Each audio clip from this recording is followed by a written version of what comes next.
Unfortunately, it's been almost a month since I made a YouTube video. We're back here at this house where I was doing a bunch of demo work previously. We had an old wooden door front here. We got that replaced inside there. This, I don't know what's happening here, but in there, we got a new exterior door in there. Within the next 2 weeks or so, there's gonna be another company coming to replace this triple window here along with 2 others in the kitchen. But let's get you inside, show you what we got. So when you walk in, this used to be a 1-car garage. And when the framing was open, you could see the doorway, the garage doorway there. So the previous owners had put in a big bay window there. But we got everything hung with insulation here. See the drywall seam drying. I just mudded that this morning and it's not real warm in here. It's about 60 degrees. We built this closet. I'm not sure if that was there last time I made a video or not, but we built a closet. I don't do much wiring, but I actually wired up a light in here with the switch just inside the door. I ran all the receptacles in here as well because we opened up a doorway right here into the living room and there was a wire coming up through there that ran over to this window to a receptacle down on the floor that was a designated circuit for an air conditioner in this window.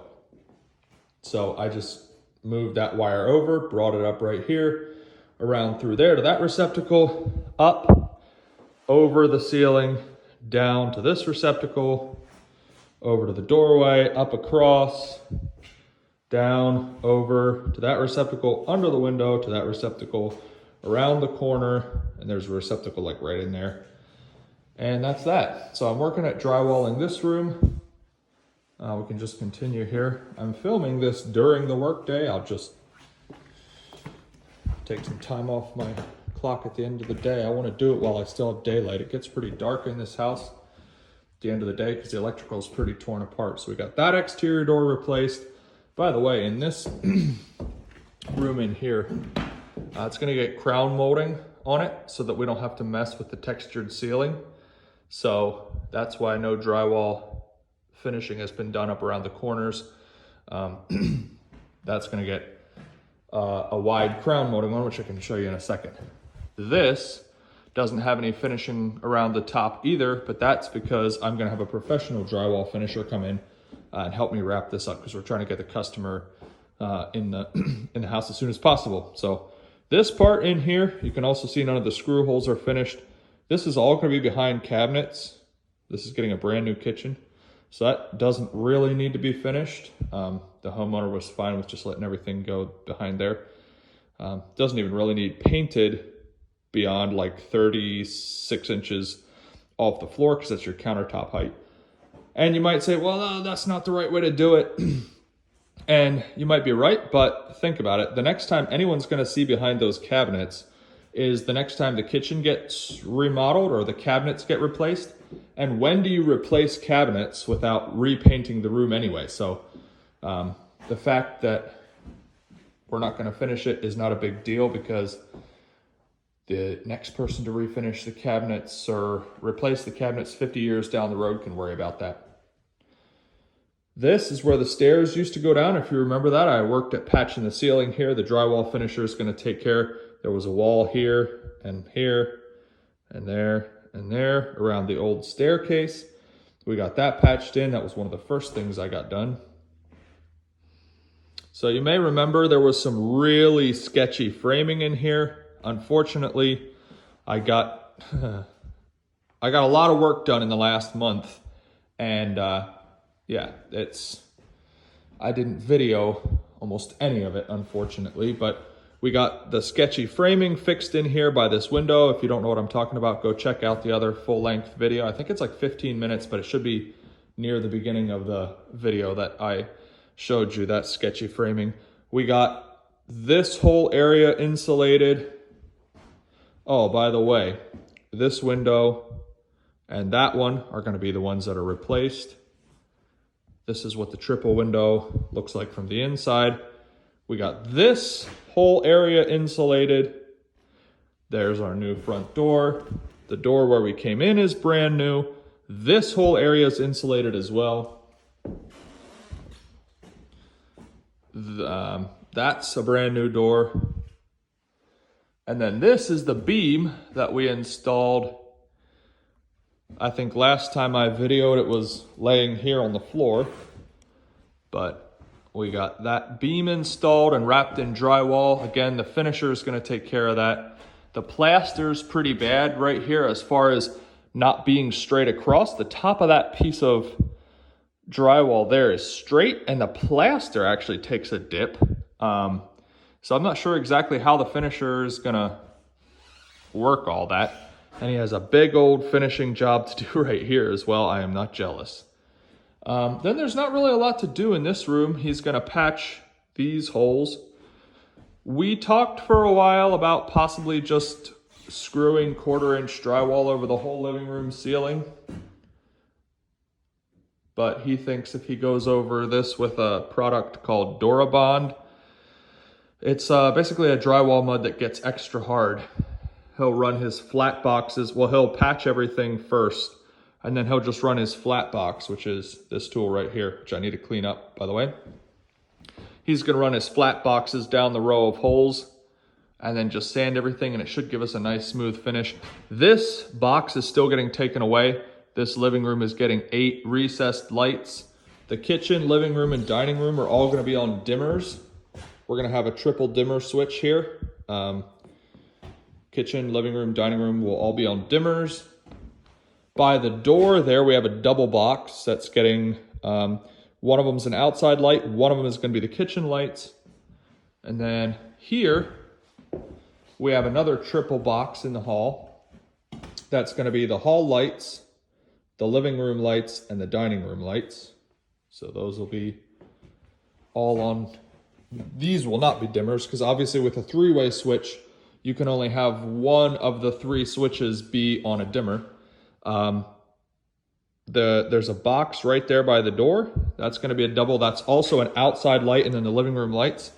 And I just threw this switch in temporarily. This one is also getting a dimmer, and then this switch is going to get moved over to right around the corner there. So these are also 3-way switches because we've got one by this door, one by the door into the kitchen, and then one here by this doorway between the living room and what they're calling the family room. So moving back to hall then, I'm not going to show you the bathroom. Almost nothing got done in the bathroom. That's getting close to ready for insulation and drywall. The stairway, this is our walk plank for cutting our holes for our recessed lighting. The electrician still needs to finish up some things in here. If you can see in the back there, there's a wire splice that's going to have to be fixed. He's just going to use an in-wall splice kit, which is code compliant if you need to have a splice behind the drywall. So as soon as he gets that installed on Monday, then we can drywall the back wall of the stairway. We can get drywall on the walls then. The reason I didn't install the drywall on the walls yet, somewhere back in here, right there, there's a receptacle box, and I hung the drywall on the bedroom side of this wall, but he needs to be able to fish his wires down and go through the box. Same on this side. The light switch for the stair lights is on this wall here. I did only go 2 foot on center spacing here. It's gonna be fine. Don't comment hate about that. And rather than try to pull out all these 2x4s and mess with, there's another one here where there was a closet wall right on the other side of that stud. Rather than try to patch those in, it was just as easy to frame in a new wall here that's flush with the wall in the basement, and then the drywall will just continue all the way up.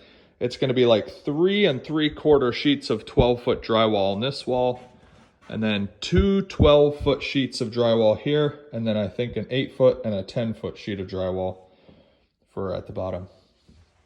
This bedroom is almost ready for drywall. There's our receptacle box. So, I mean, sorry, it's almost ready for paint. I think I said drywall. So, this is my storage room currently.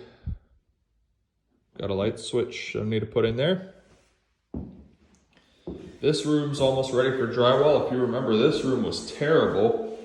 There was like a big old something there where paint had been peeling. So we got that fixed. All the boxes where there used to be communications boxes, we got all that fixed. This light switch used to be up here. That got dropped by the electrician. He had to take out that receptacle because power somehow was routed through that box. I forget. The wiring in here was atrocious. That's all I can say. So there was another communications box down here that got taken out. You don't really need 1, 2 sets of double receptacles and 1, 2, 3 normal receptacles in a bedroom, but we're not going to bother to take them out because it'd be more work and more patching than what we'd need. We did, again, if you remember, these walls were really chewed up. We did drywall this.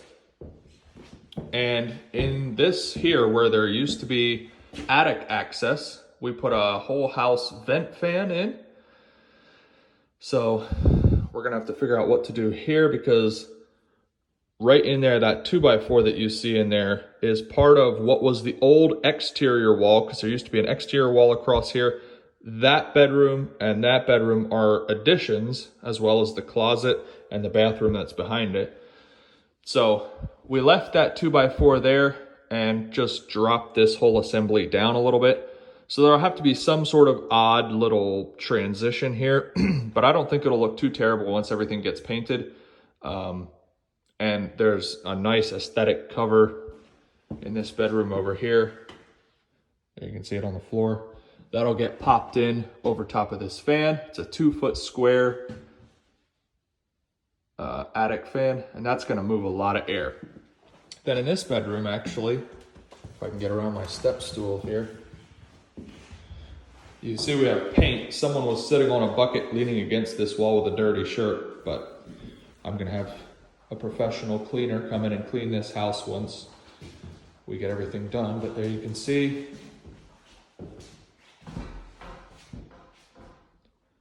so everything is still untouched in here as far as paint, except this wall and this wall. And we got our receptacle covers on. We got everything changed out to white receptacles. The only thing I have to do in this room anymore is put on baseboard trim and switch this receptacle, this light switch. I have to switch out. It's now a slider.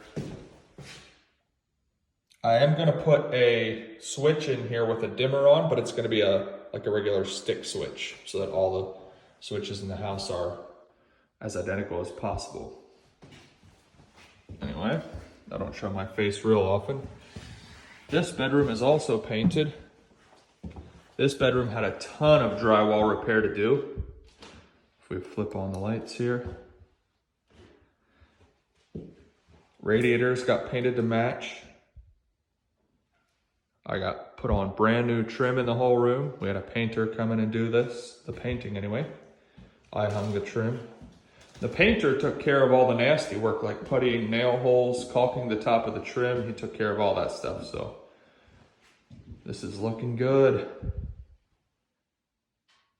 The walls are not perfect, by the way. You may still see spots that aren't perfect, but it's whatever the customer wants. If I was gonna make this perfect, I would have had to spend double the amount of time on this room, which I don't think the customer, it doesn't, the defects that are still here that are covered by paint, it looks good from a couple feet away, and I think that's probably fine.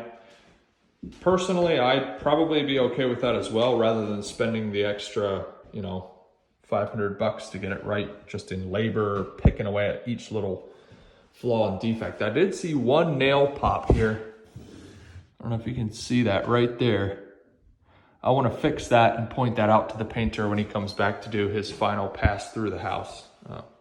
Because personally, I don't like to see nail pops. If you see other little imperfections in the paint, sometimes you just can't get things perfect, and it's a remodel. If it was new construction, I might be pickier, but it's a remodel, and so you get what you get. You try to make it as nice as possible, but you can, like I said, you can get a lot of money just wrapped up in trying to get everything perfect. So I'm using green board in the bathroom, have everything glued. So the vanity is gonna go in this corner. I have a rag stuffed in there because sewage smell was seeping out that drain pipe for the vanity. We'll have a vanity light up there.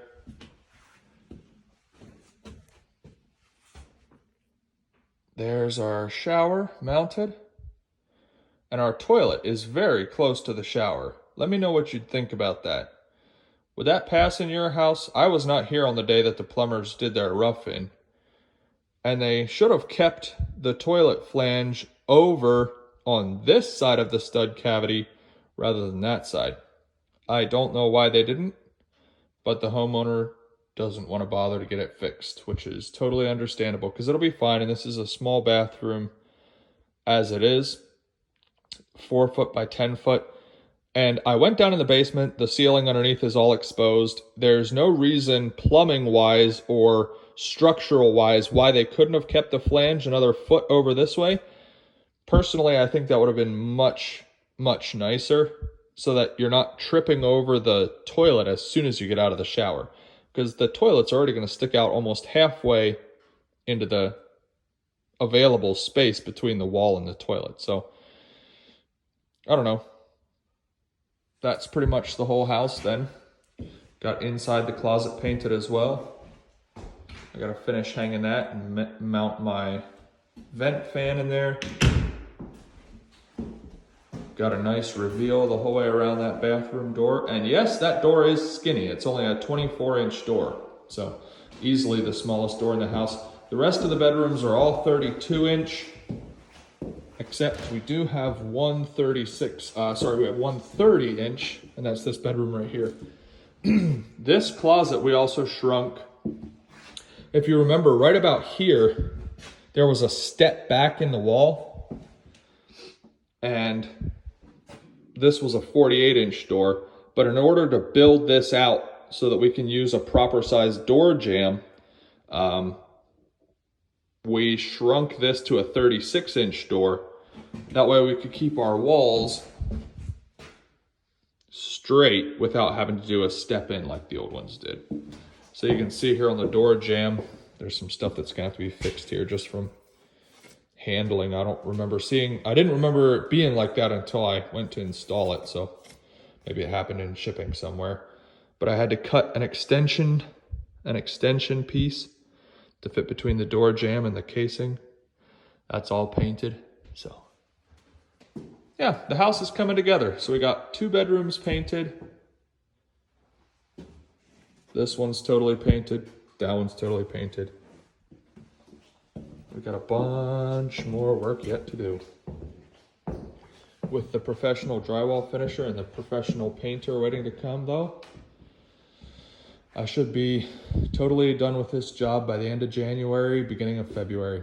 I'm hoping to have the customer moved in by the first full week of January. So if any part of this video spoke to you in any way as far as things that stood out that you would change or that you would do differently, or if you caught any poor workmanship that should be fixed while the house is still under construction, let me know. I do have some floor leveling stuff here.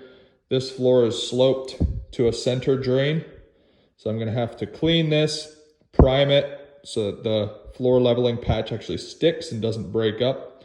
I gotta fix some of these cracks as well. So I have a bunch of work in this room. And then the other professionals have a bunch of work in the rest of the house to do yet.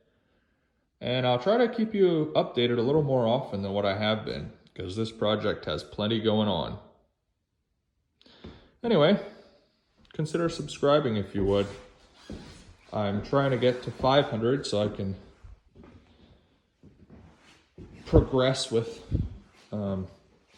maybe starting a merch store and stuff like that. So if you can kindly let me know what I can do to make my videos more interesting or more informative, I'd be interested in that feedback as well. So subscribe if you're not, and if you are subscribed, just throw down a like. It's something that you can do that's so easy, but it really, really helps me out. Thank you.